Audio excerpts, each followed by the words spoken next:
Bonjour et bienvenue à Mix-moi ça, où on célèbre la chose qui nous réunit le plus et la chose qu'on a tous en commun et c'est la bouffe. Je m'appelle Florence Sidney et aujourd'hui on va célébrer l'ananas.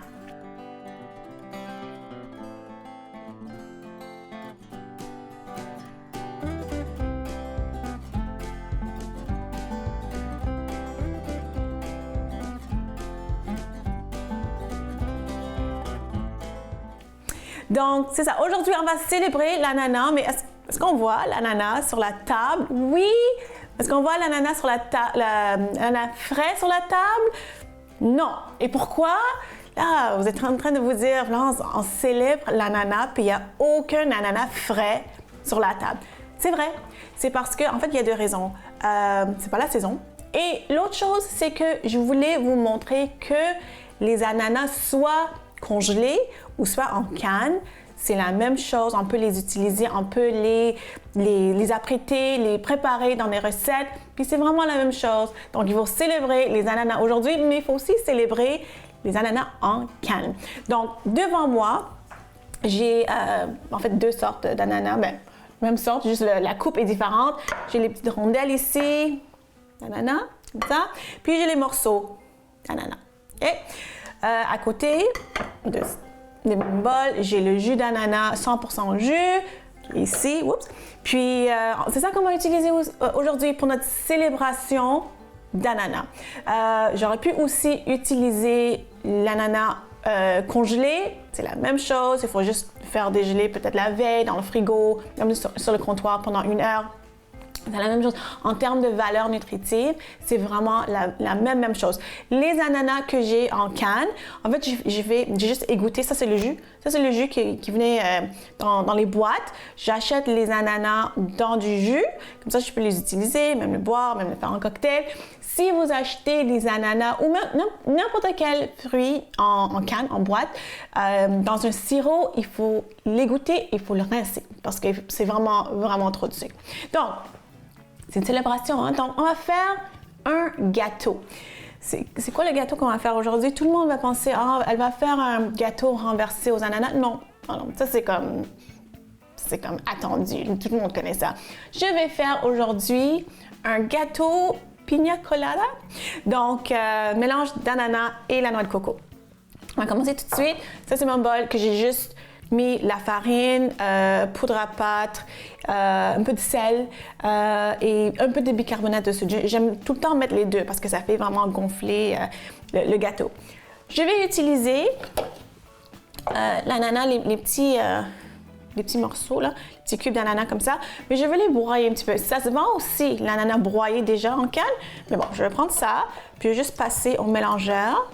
Vite, je vais juste faire quelques petits coups. Parce qu'on ne veut pas que ça soit une purée. On veut que ça soit... on veut des morceaux. Des morceaux. OK.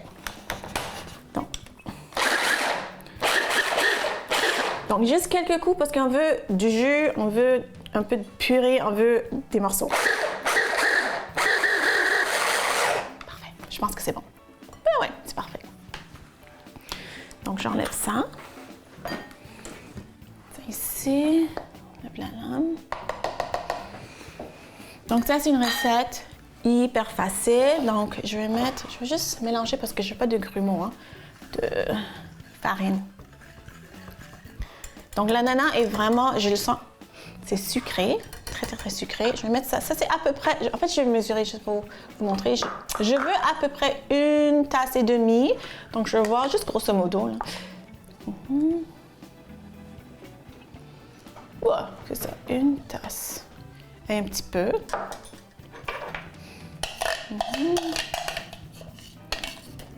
Donc, juste pour que ça soit pas trop épais, je vais mettre le jus, un petit peu de jus. Donc, ça fait... Voilà, parfait. 1,5 tasse d'ananas broyé avec un peu de jus. En tout, ça fait 1,5 tasse. J'ai besoin d'huile. Donc, 1/3 de tasse d'huile. Voilà. OK, 3 œufs.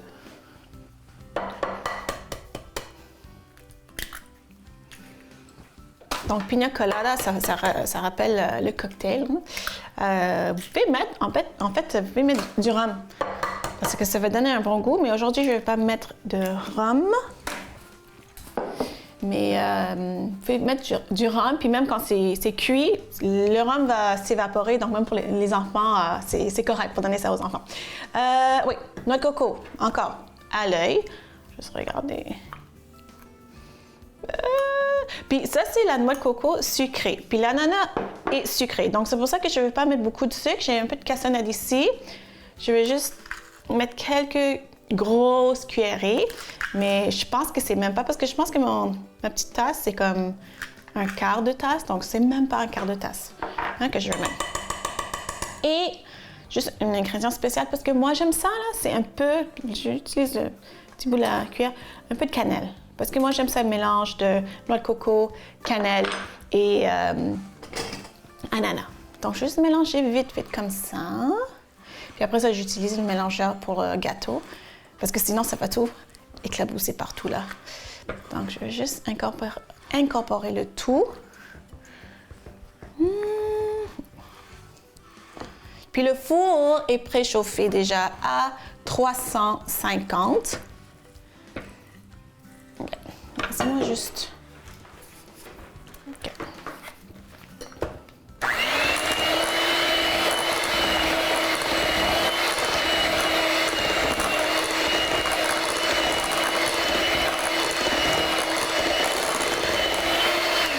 Puis déjà, à l'œil, je trouve pas que ça a assez de noix de coco, pour moi. Donc, je vais rajouter un peu de noix de coco. Bah, tant qu'à faire, hein. OK, mélanger le tout encore.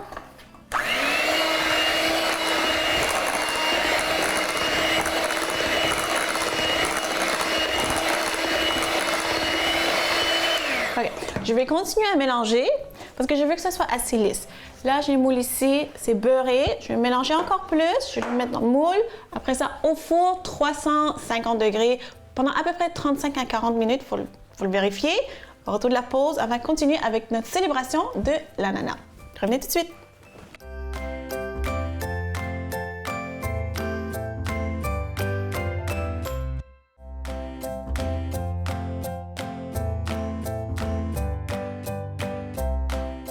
Alors, notre gâteau pina colada, mettant en vedette notre ananas, est au four, puis ça sent déjà bon ici, ça sent déjà les îles, ça sent déjà les vacances. Donc, qu'est-ce qu'on va faire comme deuxième recette pour célébrer notre ananas? En fait, on va faire des boulettes de porc sucrées, épicées. Donc, évidemment, on va utiliser l'ananas, puis on va mettre des épices, puis c'est ça qui va vraiment assaisonner nos boulettes de porc. Aujourd'hui, j'utilise du porc. Si vous voulez utiliser du poulet, de la dinde, du bœuf, vous pouvez le faire. Mais je pense que, moi, je trouve que l'ananas et le porc, ça va super, super bien. C'est vraiment comme l'ananas avec le jambon. Donc, c'est pour ça qu'on utilise du porc haché aujourd'hui. Donc, j'ai ici porc haché. J'ai un petit peu plus que 500 grammes, peut-être c'est 700. Donc, porc haché. J'ai utilisé le même mini mélangeur pour en fait rendre les petits rondelles. Là, on va les rendre en purée. Parce qu'on veut que... En fait, on est en train de faire une marinade. Donc là, je vais briser un morceau pour l'aider un petit peu.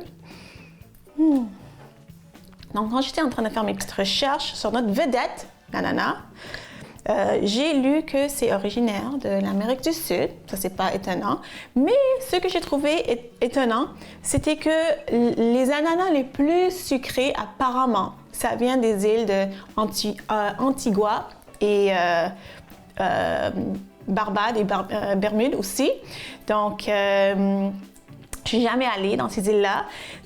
Donc, peut-être un jour, je vais aller puis je vais goûter aux ananas super, super sucrés. Et une autre chose que j'étais agréablement surprise de savoir, c'était le plus gros exporteur, producteur aussi d'ananas, c'est les Philippines. Donc, je suis vraiment fière vu que je suis moitié philippine, là. Donc, ça, c'est une canne. Ça, c'est une canne de rondelles d'ananas. Je suis en train de juste les briser comme ça. Avec le jus qui reste. Ça. OK, donc comme j'ai dit, c'est sucré et épicé. Donc, ça c'est le sucré. Je vais mettre, ça c'est des piments de Chili. Chili épicés, vraiment épicés, sont broyés. Donc, il y a tout le piment, les petits grains, la pelure, tout. Donc, c'est vraiment épicé. Je vais utiliser le dos comme ça, de ma cuillère. Je connais ce mélange, je connais ces épices, donc c'est pour ça que j'en mets vraiment un petit peu. Vous pouvez utiliser la poudre de cayenne si vous voulez, n'importe quelle autre poudre de chili, même quelques gouttes de sauce style tabasco, ça marche aussi. Okay, donc ça, dedans, origan, parce que origan, ananas et porc, ça va super bien ensemble. Sel et poivre. Sel et poivre. Et je vais mettre tout dedans. Et l'ail, je vais juste l'aider un petit peu. Okay. Comme ça, une autre. Parce que vous savez que j'aime beaucoup ça, l'ail. OK. Puis peut-être un petit peu plus de chili. OK. Donc, on va rendre ça en purée.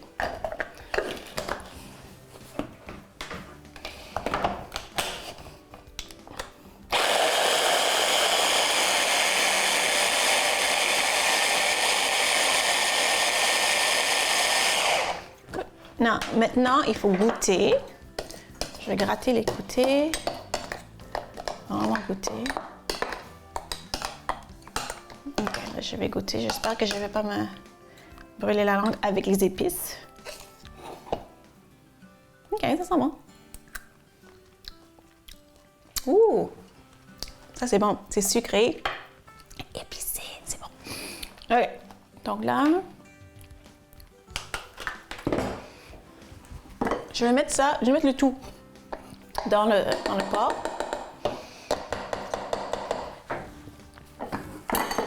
Puis ça a l'air vraiment comme si c'était beaucoup de liquide, mais c'est vraiment pas. C'est vraiment pas beaucoup de liquide. Comme ça. Si vous trouvez que c'est trop liquide, vous avez juste à rajouter soit la chapelure, même un œuf pour vraiment lier le tout, parce que quand ça va cuire, ça va comme vraiment figer. Mais regardez, déjà, je mélange, toujours avec les mains, toujours, hein. Je mélange, puis c'est pas liquide. Bon.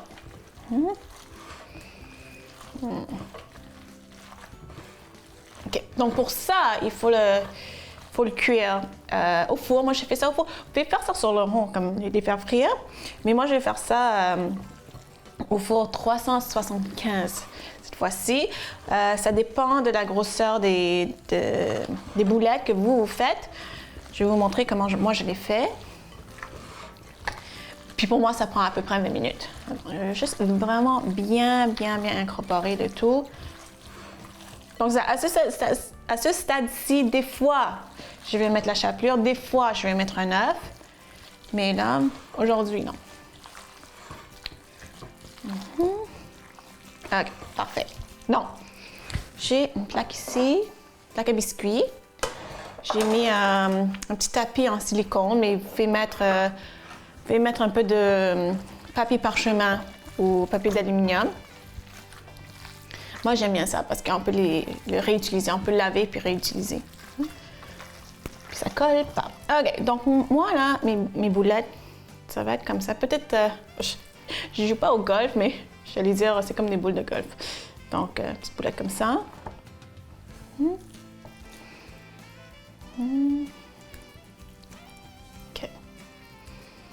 Comme ça. Puis ça va tenir ensemble, là. Même pas besoin de chapelure, même pas besoin d'œuf. Puis, ça sent bon. Si vous voulez tester l'assaisonnement, on en a déjà goûté, même avant de le mettre dans la viande. Si vous voulez tester vraiment l'assaisonnement, comment ça va avec la viande, vous faites une mini boule, puis vous faites frire sur le rond, puis vous goûtez. C'est la seule façon vraiment de savoir comment ça va être une fois que c'est cuit. Mais moi, quand j'ai goûté l'assaisonnement, quand j'ai goûté la purée, la sauce, là, moi, j'ai trouvé que c'était parfait. Okay. Donc, là, je vais juste continuer à faire mes les boulettes porc, ananas avec des épices qui va être tellement bon qu'on va être comme, on va être transporté à Hawaï. Donc, je vais continuer à faire ça. Après la pause, on va continuer avec notre célébration de l'ananas. À tout de suite!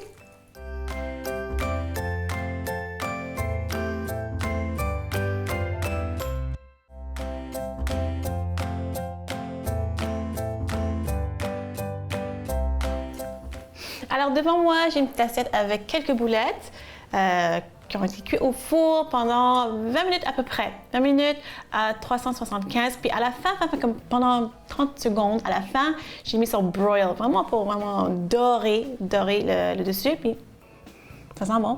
Je n'ai pas goûté encore, mais juste, ça sent bon. Puis juste à l'odeur, je sais que l'assaisonnement est bon. Donc, j'ai hâte de goûter à ça. Mais avant, on va continuer avec notre célébration. On va faire une petite sauce pour les boulettes.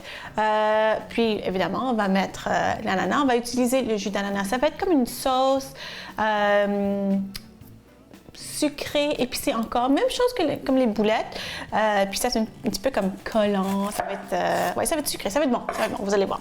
Donc, je vais commencer avec... Même si l'oignon est petit, je vais peut-être même utiliser juste la moitié parce que la vedette aujourd'hui, c'est pas l'oignon, c'est l'ananas. Et on veut pas que ça soit trop oignon en termes de goût. Donc, commencer avec la moitié puis voir qu'est-ce que ça donne.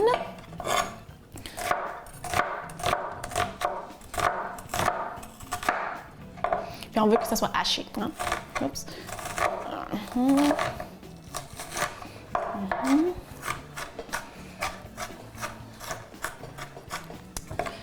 OK. Ouais, je pense que la moitié, c'est assez.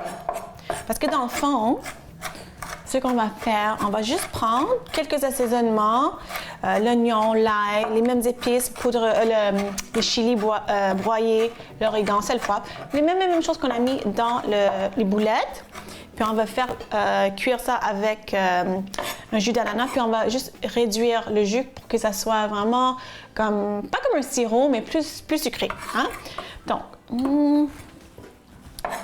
l'oignon, mettre ça de côté, dans l'huile, que ce soit assez chaude.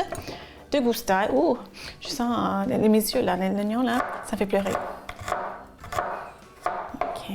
Deux goustailles, encore, parce que est-ce que la vedette, c'est l'ail? Non. Deux goustailles. Puis il y a des recettes comme ça, là, pour accompagner le jambon, mettons. Puis ils vont dire oui, même chose, réduire un petit peu le jus d'ananas, puis de rajouter une fécule de maïs pour l'épaissir. Moi, non. Aujourd'hui, je ne vais pas le faire parce que je veux vraiment réduire comme il faut. Puis ça devient assez épais, assez comme un sirop, assez collant. Donc, mais vous pouvez le faire pareil. Donc, là, je vais mettre ça. Oui, c'est chaud. C'est chaud. Ah, c'est chaud. Bon. Fait que ça brûle quand même. Hein?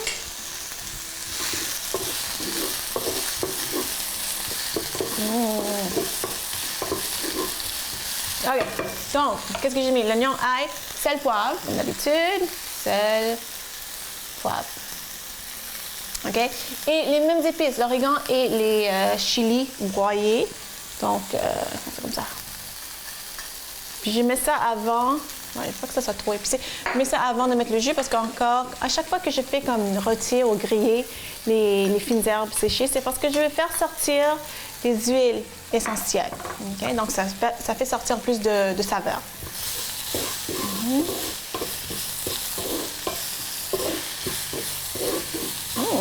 Bon ça.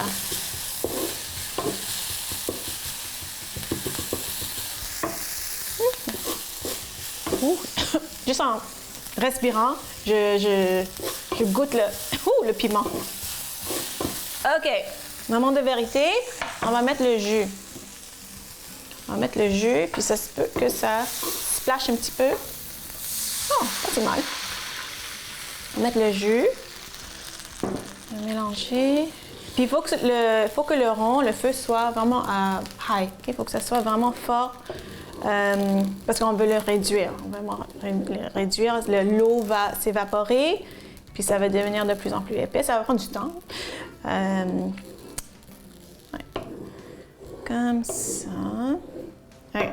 Peut-être juste rajouter un petit peu plus. Un petit peu plus. Quelques gouttes de plus.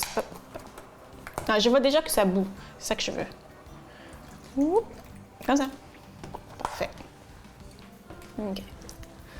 Donc, ça sent l'ananas. Puis là, je sens, vous ne pouvez pas sentir chez vous, là, mais moi, je sens le sucré et l'épicé. Puis c'est ça vraiment ce que je veux. Bon, donc là, je vais laisser vraiment réduire, ça va bouillir, ça va réduire. Puis à la fin, juste avant de servir, je vais mettre un peu de beurre. Puis ça va l'épaissir encore plus. Ça va donner encore plus de texture comme onctueuse. Puis on va le servir avec les boulettes. Revenez après la pause parce que là, on va déguster tout ce qu'on a fait avec l'ananas. Revenez tout de suite.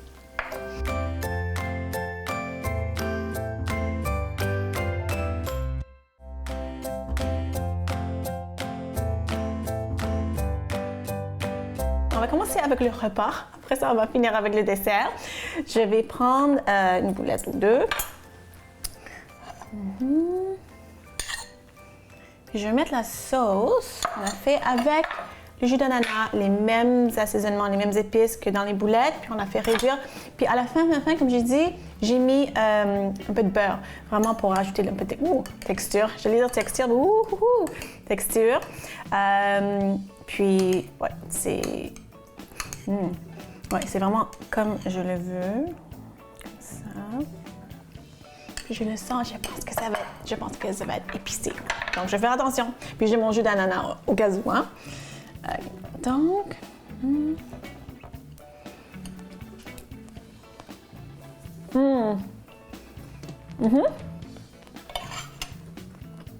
c'est vraiment ce que je voulais. C'est sucré et épicé. C'est tellement... Ça, c'est bon. Ça, c'est bon. Vraiment qu'on parle. OK. Dessert. Dessert des vacances. Puis vous pouvez manger ça avec la crème glacée ou juste comme ça. C'est tellement moelleux que juste comme ça, c'est bon.